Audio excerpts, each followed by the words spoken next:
Hey there, we're going to be doing the B major scale today.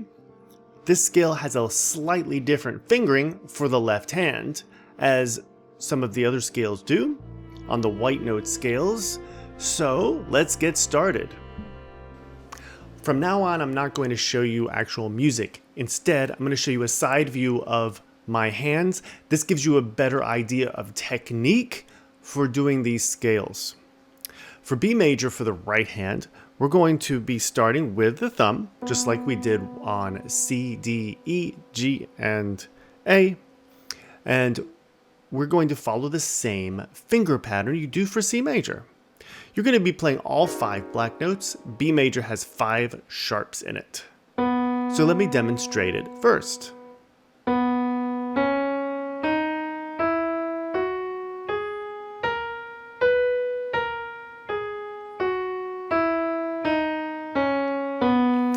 Now, as you see, as I said, you will use all 5 black notes. The 2 white notes are B and E. And I use the same finger pattern that you already know. Try this with me with the right hand. Ready, go.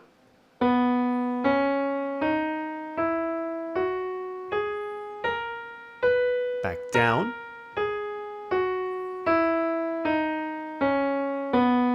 And just like before, look at my technique for when my thumb comes under here. No exaggerated arm and wrist movement. Just move the thumb under, allow the arm to move over with the scale. For the left hand, we're going to start on finger 4. The reason for this is the rule of scales that the thumb doesn't go on black notes. So, 4th finger needs to start on B. Otherwise, if we start with the pinky, you can see on the bottom camera that the thumb ends up on a black note.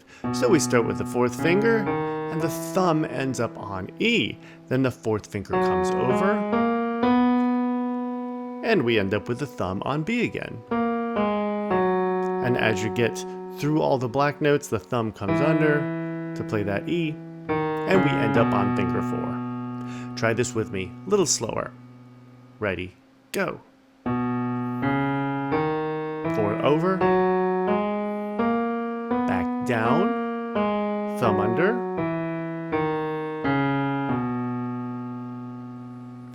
now let me show this hands together in parallel motion first.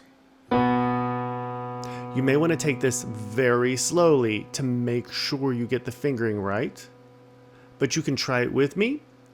Rewind it, watch it a bunch of times, keep trying it until you get it. Ready, go. Back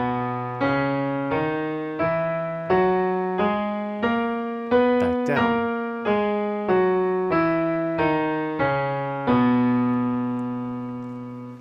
Now if we want to take this in contrary motion, we can also do that. I'm going to start it up an octave so I'm not getting too close to the camera. Now watch this in slow motion here. You have to really make sure you know what's happening at all times, which finger is going where. Now, is contrary motion necessary? I think it's useful.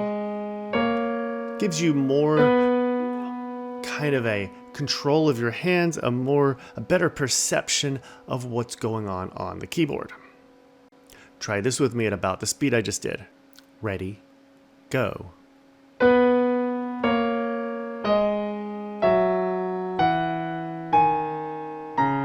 Back in.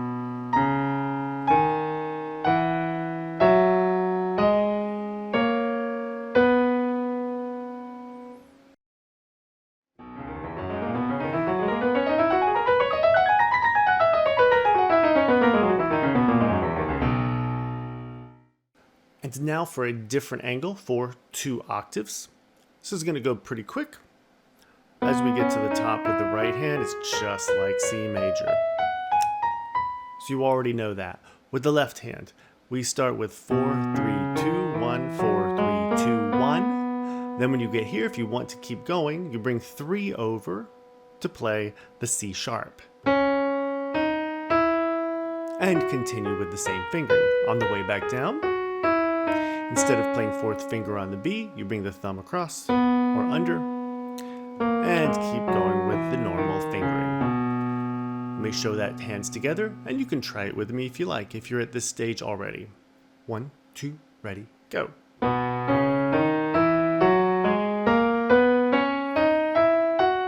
Back down.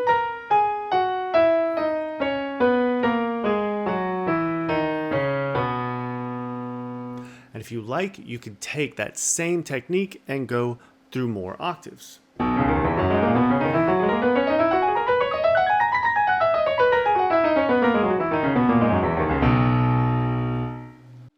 Keep up the work on scales and you'll continue to improve. It does take time and it does take practice.